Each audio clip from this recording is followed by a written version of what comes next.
జిల్లాలో ముఖ్యంగా మనకు 13 మండలాలు. అలాగే రైతులకు అంటే ఇంకా ప్రభుత్వం నుండి ఎలాంటి సహాయం అందుతుంది? రైతులు ఎప్పుడు రాజు అంటున్నారు కదా, మరి రాజులు కాకుండా రైతులు ఎప్పుడు కూలీలుగానే మిగిలిపోతున్నారు అన్న విషయం రైతుల ఆవేదన.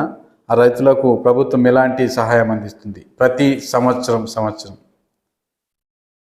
ఏ ప్రభుత్వం ఆలోచన అయినా, ఏ ప్రభుత్వము ఏ స్కీమ్ పెట్టినా కూడా రైతుల అంటే ఏ స్కీమ్ అయినా, ఈవెన్ దళిత బంధు అయితేంది, రైతు బంధు అయితే ఏదైనా కూడా ఆ బెనిఫిషియరీ అనేవాడు డెవలప్ కావాలనే ఉద్దేశంతో మాత్రమే స్కీమ్స్ లాంచ్ చేయడం జరుగుతుంది. కాకపోతే దాన్ని ఎలా ఉపయోగించుకుంటున్నాము అనేది మన బెనిఫిషియరీ యొక్క అవగాహన, అతని యొక్క విజ్ఞతకే ఉంటుంది తప్పితే ఎవరో వచ్చి చేస్తే ఈరోజు చేస్తే రేపు ధనవంతులు అవుతాము, మనం డబ్బులు అవుతాం అనేది అవుతుంది. మన సహాయం తీసుకొని మనం ఏ విధంగా కష్టపడాలని ఆలోచించుకునే వాళ్ళు మాత్రం నిజంగానే బెనిఫిట్ అవుతున్నారు, డెవలప్ అవుతున్నారు.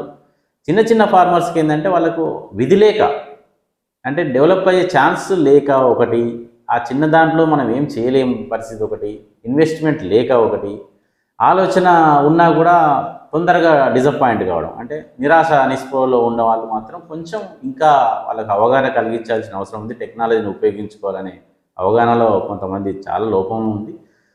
కాబట్టి ఈ చిన్న సన్నకారు రైతులని ఒక గ్రూపుగా చేస్తే కానీ వాళ్ళు డెవలప్ కాలేమో అనే ఆలోచన జరుగుతుంది. దాంతో ఏమైనా జరగవచ్చు. కాకపోతే ఇప్పటివరకు ప్రతి రైతుకు బెనిఫిట్ కావాలనే ఉద్దేశంతో గవర్నమెంట్లు డిఫరెంట్ స్కీమ్స్ లాంచ్ చేయడము, ఇన్పుట్ సబ్సిడీ ఇవ్వడము, లేకపోతే రైతు బీమా వర్తింపజేయడము, లేకపోతే ఇంకా వివిధ స్కీమ్లు లాంచ్ చేసి రైతు డెవలప్మెంట్ కోసమే వర్క్ చేయడం జరుగుతుంది. ఓకే సార్, అందరూ రైతుకు రుణమాఫీ అంటున్నారు. ప్రత్యేకంగా ఇప్పుడు సోషల్ మీడియాలో చూస్తున్నాము, ఒక పోస్ట్ వచ్చింది. అంటే 2018 సంవత్సరం లోపు ఉన్న వాళ్ళే అర్హులు, మిగతా 2023 వరకు ఉన్నారు అంటే ఎవరైనా రుణం తీసుకున్నా కానీ వాళ్ళకు మాఫీ కాదంటున్నారు. మరి దాని మీద మీ స్పందన? అయితే గవర్నమెంట్ ప్రకటించింది ఏంటంటే రుణమాఫీ విషయంలో 2018 డిసెంబర్ వరకు లోన్లు తీసుకున్న వాళ్ళకి 1 లక్ష రూపాయల వరకు రుణమాఫీ చేస్తామని అప్పుడు ప్రకటించిండు. దాని జీవో రావడం జరిగింది. 25,000 లోపు లోన్లు ఉన్న రైతులందరికీ క్రెడిట్ జమ చేయడం జరిగింది. మళ్ళీ తర్వాత 50,000 లోపు ఉన్న వాళ్ళకి కొంతమందికి జమ చేయడం జరిగింది. ఇప్పుడు మళ్ళీ ప్రకటన ఏంటంటే మిగతా అమౌంట్ రైతులకు కూడా, అంటే 50,000 కంటే ఎక్కువ ఉన్న రైతులు కానీ, అంటే లాస్ట్ టైం 2 విడతల్లో పడని రైతులు ఎవరైతే మిగిలిపోయి ఉన్నారో వాళ్ళకి ఈ సంవత్సరం రుణమాఫీ చేయడం జరుగుతుంది. దాన్ని డైరెక్ట్ ఆల్రెడీ మనకు ఎలిజిబిలిటీ ఎప్పుడు 18లోనే 2018లోనే తీసుకోవడం జరిగింది. 19లో అప్పుడున్న లిస్టులో పెండింగ్ ఎంతమంది ఉన్నారనేది బ్యాంకుల దగ్గర ఉన్నాయి. డైరెక్ట్ బ్యాంకులో అకౌంట్లలో వారి రైతుల వారి అకౌంట్లలో అమౌంట్ జమ చేయడం జరుగుతుంది. ఆ 1 లక్ష రూపాయల లోపు ఉన్న రుణాన్ని మాఫీ చేయడం జరుగుతుంది. అమౌంట్ కూడా జమ కాదు, మాఫీ అయిపోతుంది. అది బ్యాంక్స్కు గవర్నమెంట్కు ట్రాన్సాక్షన్ గడిచిపోతుంది ఆ అమౌంట్.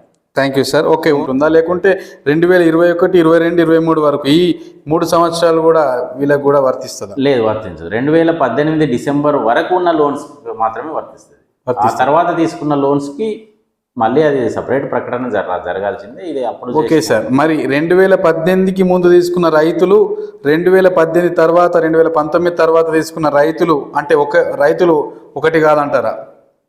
రైతులు ఒకటే, అంటే లోన్ డిఫరెంట్ ఉంటుంది కదా, ఎప్పటిదప్పుడే ఉంటుంది లోన్. 2018 తీసుకొని పెండింగ్ పెడితే అది పెండింగ్ లోన్ కింద ఉంటుంది, అది మాఫీ అయిపోతుంది.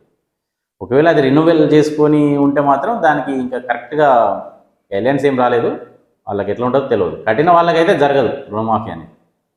ఓకే సార్, ఇప్పుడు 2022, 23, 21, 20 ఈ సంవత్సరాలు తీసుకున్న రైతుకు రుణమాఫీ చేస్తే ప్రభుత్వం ఏమైనా నష్టపోతుందా?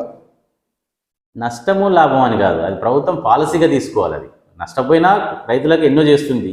ప్రభుత్వం నష్టపోవడం అనేది ఉండదు, నష్టము లాభం అనేది చూసుకొని చేయరు ఎప్పుడు కూడా ప్రభుత్వం. కాబట్టి మళ్ళీ వచ్చే సీజన్లో కావచ్చు, లేకపోతే ఈ రుణమాఫీ అయిపోయిన తర్వాత కావచ్చు, ఇలాంటి స్కీమ్ అయినా లాంచ్ చేసే అవకాశం ఉండొచ్చు. దానికి మనం ఎక్స్పెక్ట్ చేయలేము. గవర్నమెంట్ ఏం చేస్తుంది అనేది నా లెవెల్లో నేనేం చెప్పలేను. అంటే 2018 లోపు తీసుకున్న వాళ్ళు సంతోషంగా ఉంటారు. ఎప్పుడైనా కూడా రైతులు లోన్ తీసుకున్న రైతులందరూ వాళ్ళే ఉండరు. అందులో కొంతమంది మాత్రమే కొత్త వాళ్ళు వస్తారు కావచ్చు. కానీ దాదాపు మన జిల్లాలో 61,800 మంది రైతులు 2018లో రుణం తీసుకొని ఉన్నారు. ఈ 61,000 మంది రైతులు కాకుండా ఇంకొక కొంతమంది జాయిన్ కావచ్చు కొత్తగా. తప్పితే ఈ 61,000 మంది అయితే రుణమాఫీకి అర్హులు అయిపోతారు. మరి ఆ కొంతమందిని కూడా దీంట్లో భాగస్వామ్యం చేస్తే దానికి దీనికి సంబంధం లేదు. 2018లో ప్రకటించిన జీవోకి తర్వాత తీసుకున్న వాటికి సంబంధం ఉండదు. ఆ తర్వాత డెసిషన్స్ మళ్ళీ తర్వాత జరగాల్సిందే. దానికి లింక్ పెట్టడానికి కూడా ఛాన్స్ లేదు. Okay sir, thank you sir. అలా రైతుల కోసం మీరు చెప్పవలసిన ముఖ్యమైన సూచనలు, సలహాలు. ఈ సీజన్లో ఈ వానాకాలం సంబంధించి మొన్నటి వరకు మనకు దాదాపు ఒక 10 రోజులు 15 రోజులు వర్షాలు కంటిన్యూస్గా పడిపోయినాయి కాబట్టి పత్తులు వేసుకున్న రైతులు ముఖ్యంగా ఇమ్మీడియట్గా కలుపు నివారణ చేపట్టి దానికి సంబంధించిన ఎరువులను వేసుకోమని విజ్ఞప్తి చేస్తున్నాం. అలాగే ఈ రోజే కొన్ని విలేజెస్ కొన్ని ఫీల్డ్స్ తిరగడం జరిగింది. రైతులు కొంచెం టెక్నాలజీని వాడకుండా మీకు సంబంధించిన దగ్గరలో ఉన్న అధికారులను సంప్రదించకుండా పాత పద్ధతులనే వ్యవసాయం చేస్తే రైతులను గమనించడం జరిగింది. వాళ్ళ విజ్ఞప్తి ఏంటంటే మీకు దగ్గరలో ఉన్న ఏఈఓని కానీ, మనకి ఈ సిరిసిల్లలో అగ్రికల్చర్ కాలేజ్ కూడా వచ్చింది, పాలిటెక్నిక్ కాలేజ్ కూడా ఉంది. వీటిని అన్నింటినీ వినియోగించుకొని మీరు టెక్నికల్గా వ్యవసాయం చేస్తే మీ ఖర్చులు తగ్గించుకొని లాభదాయకమైన వ్యవసాయం చేసే అవకాశం ఉంటుంది. కాబట్టి మీరు మీకు అందుబాటులో ఉన్న అన్ని విషయాలను గమనిస్తూ సరైన ఖర్చులు తగ్గించుకొని వ్యవసాయం చేయాలని విజ్ఞప్తి చేస్తున్నాం. Thank you sir, thank you. అలాగే రైతులు అంటే ఎక్కువ మంది రైతులు ఆత్మహత్యలు అనేది చూస్తుంటారు మీరు ప్రత్యేకంగా సార్. రైతుల ఆత్మహత్య చూస్తుంటారు, అప్పుల బాధనో లేకుంటే రైతు అంటే పంట నష్టపోయో ఏదైనా సరే అట్లా ఆత్మహత్య చేసుకునే మూమెంట్లో కూడా అయ్యా మనం ఆదుకోండి అంటే ప్రభుత్వం ఆదుకుంటుందా, ఏదైనా సపోర్ట్ చేస్తుందా రైతులకు? ముందు ఇన్ఫర్మేషన్ ఇస్తే వివిధ రకాలైన ఫోరమ్స్లో వాళ్ళని ఆదుకునే ఛాన్స్ చాలా ఉంది. కాకపోతే మనకు అలాంటి సిచ్యువేషన్స్లో ముందు ఇన్ఫర్మేషన్ ఉండదు. నేను ఆత్మహత్య చేసుకుంటా అనే చెప్పే రైతులు చాలా రేర్. ప్లస్ ఇంకొకటి మన తెలంగాణ గవర్నమెంట్ వచ్చిన తర్వాత, తెలంగాణ సపరేట్ అయిన తర్వాత, ఎస్పెషల్లీ నాకు సంబంధించిన ఈ జిల్లా కాబట్టి ఈ జిల్లాలో రైతు ఆత్మహత్యలు అనేది చాలా జీరో అయిపోయినాయి. మనకు అడపదడప ఎప్పుడో వివిధ కారణాల వల్ల జరుగుతుండొచ్చు, కానీ నాకు తెలిసిన మాత్రం నా ఎక్స్పీరియన్స్లో మాత్రం చాలా కంట్రోల్ అయిపోయినాయి రైతు ఆత్మహత్యలు అనేవి. ఓకే, రైతులకు ఏదైనా కష్టం వచ్చి చనిపోయే అంటే ఇక బ్రతకకూడదు ఈ సమాజంలో అనుకునే వాళ్ళకు భరోసా కల్పిస్తుందా ప్రభుత్వం? తప్పకుండా కల్పిస్తుంది. అలాంటి సిచ్యువేషన్ మా నోటీసు కానీ, ఎమ్మెల్యేస్ నోటీసు కానీ, ఎంపీ నోటీసు కానీ, ఎవరి నోటీస్కి వచ్చినా కూడా వాళ్ళని అంత ఈజీగా మాత్రం ట్యాకిల్ చేయకుండా వదిలిపెట్టట్లేదు గవర్నమెంట్. ఖచ్చితంగా ప్రభుత్వం రైతులను ఆదుకుంటుంది అంటారు. ఆదుకోవడంలో ముందుంటుంది. అంటే ఏదైనా సరే వాళ్ళకు సపోర్ట్ చేసి, మద్దతు చేసి, వాళ్ళకు సహకారంగా ఏదైనా సరే చేయగలుగుతుంది. Thank you sir, thank you. అలాగే రాజన్న సిరిసిల్ల జిల్లా వ్యవసాయ శాఖ అధికారి వడ్డేపల్లి భాస్కర్ గారితో ముఖాముఖి చూస్తుండండి. జై హో భారత్. ప్లస్ దీనిలో మనకు దాదాపుగా 130,000 మంది రైతులు మన జిల్లాలో వివిధ రకాలైన పంటలు సాగు చేయడం జరుగుతుంది. తెలంగాణ ప్రభుత్వం 2018 నుంచి రైతు బీమా అనే పథకాన్ని ప్రవేశపెట్టడం జరిగింది. 18 సంవత్సరాల నుంచి 59 సంవత్సరాల మధ్యలో వయసు కలిగిన ప్రతి పట్టదారుకి రైతు బీమా గవర్నమెంటే బీమా ప్రీమియం చెల్లించి బీమా చేయించడం జరుగుతుంది. దీనిలో భాగంగా మా శాఖ తరపుననే రైతుల యొక్క ఎన్రోల్మెంట్ చేయించడానికి వివిధ రకాలైన కార్యక్రమాలు చేస్తూ అవగాహన కల్పిస్తూ ప్రతి రైతు బీమాలో ఎన్రోల్మెంట్ అయ్యే విధంగా చేయడం జరుగుతుంది. ఏదైనా ఏ కారణం చేతనైనా రైతు చనిపోయినట్లయితే ఆ కుటుంబానికి రైతు ఇచ్చుకున్న నామినీకి 5 లక్షల రూపాయలు బ్యాంక్ అకౌంట్లో జమ చేయడం జరుగుతుంది ఎల్ఐసి కంపెనీ ద్వారా. అయితే ఇది జమ చేయడానికి మన ఏఈఓ ద్వారా సంబంధిత పత్రాలు అప్లోడ్ చేసిన వెంటనే అన్ని డాక్యుమెంట్స్ కరెక్ట్ ఉంటే 10 నుంచి 12 రోజుల లోపలనే ప్రతి రైతు యొక్క నామినీ అకౌంట్లో డబ్బులు జమ చేయడం జరుగుతుంది. ఇప్పటివరకైతే మన జిల్లాలో దాదాపు 1600 మంది ఈ 5 సంవత్సరాల్లో చనిపోవడం, వాళ్ళందరికీ డబ్బులు జమ చేయడం కూడా జరిగింది. ఇంకా మనకు ఈ సంవత్సరంలో ఇంకొక 31 మందికి జమ కావాల్సిన అవకాశం ఉంది. Okay sir, thank you sir. అలాగే రైతు బీమా ఎప్పుడైనా ఎన్రోల్మెంట్కి ఇవ్వచ్చా? పట్టా ఎప్పుడైనా ఉండే ఆయన పట్టా అంటే June 18 వరకు పట్టా పుస్తకం ఉంటే ఆయన ఎలిజిబుల్.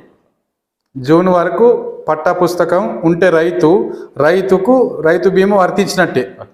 అంటే ఇక్కడ ఇంకొక పాయింట్, మనకు రెవెన్యూ డిపార్ట్మెంట్ CCLA అక్కడి నుంచి వచ్చిన లిస్టు మాత్రమే ఎలిజిబిలిటీ. అంటే రైతు బీమా ప్రతి సంవత్సరము ఆగస్టు 14 నుంచి మళ్ళీ వచ్చే సంవత్సరం ఆగస్టు 14 వరకు వర్తిస్తుంది. ప్రతి సంవత్సరం కట్టిన ప్రీమియం అంటే ప్రతి సంవత్సరం ఆగస్టు 14 లోపు ఒక డేట్ ఫిక్స్ చేసి ఈ డేట్ లోపు ప్రతి రైతుని అందులో ఎన్రోల్ చేయమని చెప్పి మనకు గైడ్లైన్స్ వస్తాయి. దాని ప్రకారం మన మండలాల్లో ఉన్న ఏఓస్ మరియు క్లస్టర్ల పరిధిలో ఉన్న ఏఈఓస్, మొత్తం మన జిల్లాలో 57 మంది ఏఈఓస్, 8 మంది ఏఓస్ పనిచేయడం జరుగుతుంది.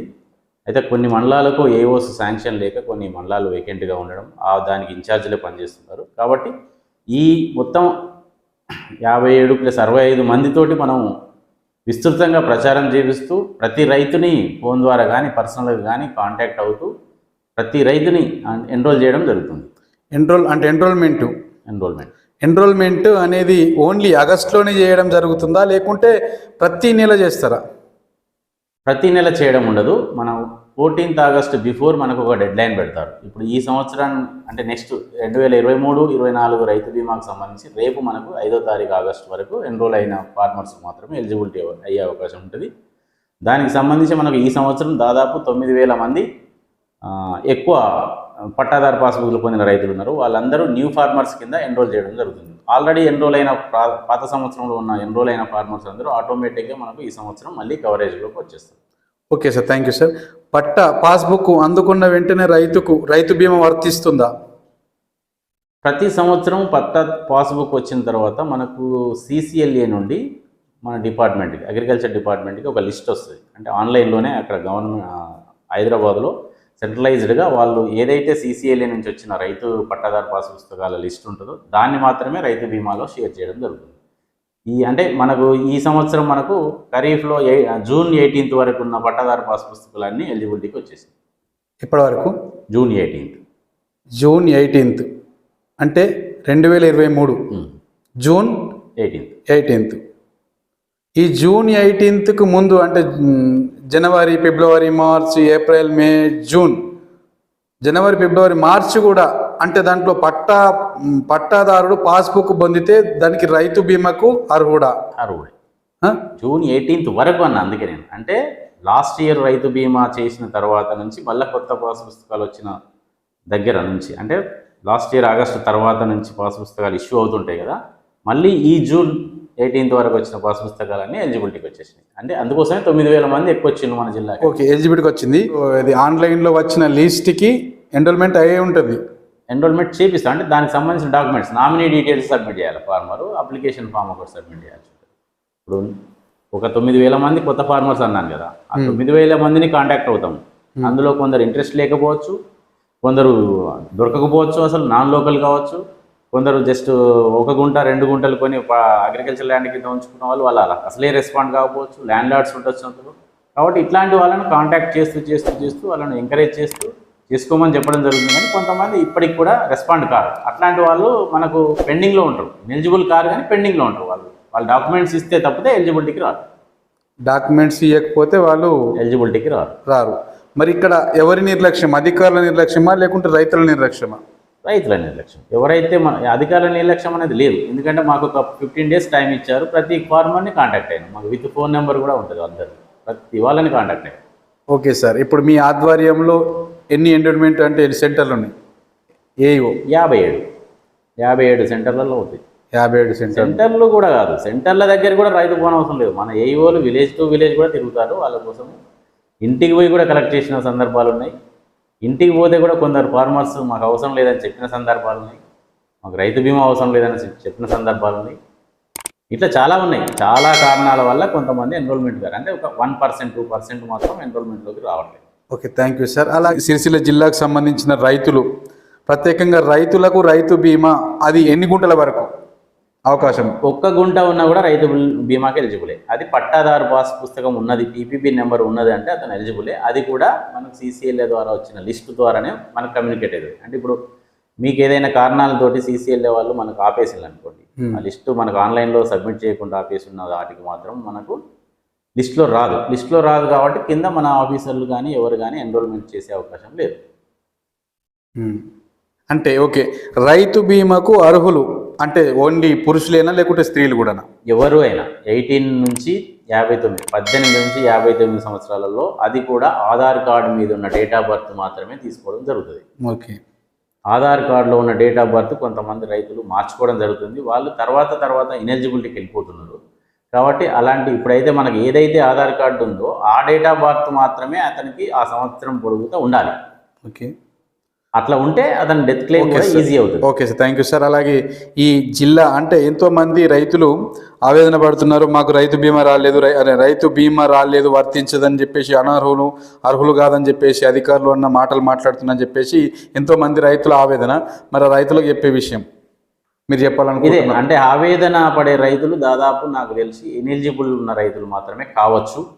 నిజంగా ఎలిజిబిలిటీ ఉన్న వాళ్ళకు ఇన్ఫర్మేషన్ లేకుండా మాకు రాలేదు అనడానికి ఛాన్సే లేదు. మన జిల్లాలో 100% ప్రతి రైతుని కాంటాక్ట్ చేయడం జరిగింది, ప్రతి ఫోరంలో చెప్పడం జరిగింది. కాబట్టి ఆ ఛాన్స్ లేదు. ఎలిజిబిలిటీ ఉన్న రైతుని మేమే వెంటపడి ఒక్కొక్క రైతుకు దాదాపు 15 సార్లు ఫోన్ చేసిన ఈవోలు కూడా ఉన్నారు మా దగ్గర. మా నోటీస్ కూడా వచ్చింది, సార్ వీళ్ళు రెస్పాండ్ అయితే లేరు, ఏం చేయమంటారు అంటే, రెస్పాండ్ కానప్పుడు మీరు నాన్ రెస్పాండ్ అని పెట్టండి, లేకపోతే వాళ్ళతో ఒక లెటర్ తీసుకోండి అంటే లెటర్ ఇవ్వరు వాళ్ళు. ఏదో విధంగా తర్వాత చేసుకోవచ్చు అనే ఉద్దేశం కూడా కొందరికి ఉంటుంది. నాకు ఇంట్రెస్ట్ లేదని లెటర్ ఇవ్వమన్నా కూడా ఇవ్వరు. అంటే నాన్ లోకల్స్ వాళ్ళు. లోకల్లో ఉండి మాత్రం ఒక్కరిని కూడా మిస్ చేసే ఛాన్స్ లేదు. 99% కాదు, 100% లోకల్లో ఉన్న వాళ్ళని ఎన్రోల్మెంట్ చేయడం జరుగుతుంది ఏదో విధంగా. ఒక చిన్న ఎగ్జాంపుల్, ఒక మండల్లో ఒక విలేజ్లో ఒక ఆమె ఉంది, ఇక పేరు చెప్పను కానీ, ఆమె 3 సంవత్సరాల నుంచి రైతు బీమాకు వాళ్ళ ఇంటికి పోయి రకరకాలుగా రిక్వెస్ట్ చేసినా కూడా సబ్మిట్ చేస్తే డాక్యుమెంట్స్. అట్లాంటి ఫార్మర్స్ కూడా ఉన్నారు మనకు. Okay sir. ఇప్పుడు ఇంకా అవకాశం ఇంకెన్ని రోజుల వరకు ఉంటుంది? ఇంకా కొత్త తెలియని వాళ్ళకి ఇప్పుడు ఈ వీడియో చూసిన తర్వాత స్పందించిన వాళ్ళు కూడా రేపు రాత్రి వరకు ఎప్పుడైనా ఇచ్చినా సరిపోతుంది మనకు. రేపు సాయంత్రం వరకు ఏమేమి ఇవ్వాలి? రైతు అప్లికేషన్ ఫామ్ ఒకటి, ఆధార్ కార్డు ఒకటి, nominee details, nominee Aadhaar card, nominee bank account ఇస్తే సరిపోతుంది. ప్రతి సంవత్సరం ఆగస్టు 15 లోపు మనకి ఏదో ఒక డేట్ ఫిక్స్ చేస్తారు. ఆ డేట్లో మాత్రం మనం ప్రాపగండా చేస్తాం, డిఫరెంట్ ఫోరమ్స్లో చెప్తాము. ఆ వ్యవసాయ శాఖ తరఫున ఈ జిల్లాలో ఉన్న 1,31,000 మంది రైతులందరికీ విజ్ఞప్తి చేసేది ఏంటంటే, మమ్మల్ని వాడుకోండి, మీరు డెవలప్ కాండి. Thank you. Periyar Q news, thank you. ఈ మైక్రో లెవెల్ ఇంటర్వ్యూస్ కానీ ఏ టీవీ అయినా ఏ ఛానల్ అయినా చేస్తే చాలా బాగుంటుందని నా ఉద్దేశం. ఇది చాలా హర్షించదగ్గ విషయం. ఇది రైతులకు మన ఇంటర్వ్యూ అంటే ఒక ఇష్యూ మీద చాలా కూలంకుషంగా చర్చిస్తూ ప్రశ్నావళి సంధిస్తూ మీరు చేసిన ఇంటర్వ్యూ చాలా బాగుంది. కాకపోతే ఇది రైతులందరికీ చేరాలనే నా ఉద్దేశం, నా కోరిక. Thank you. Periyar Q news.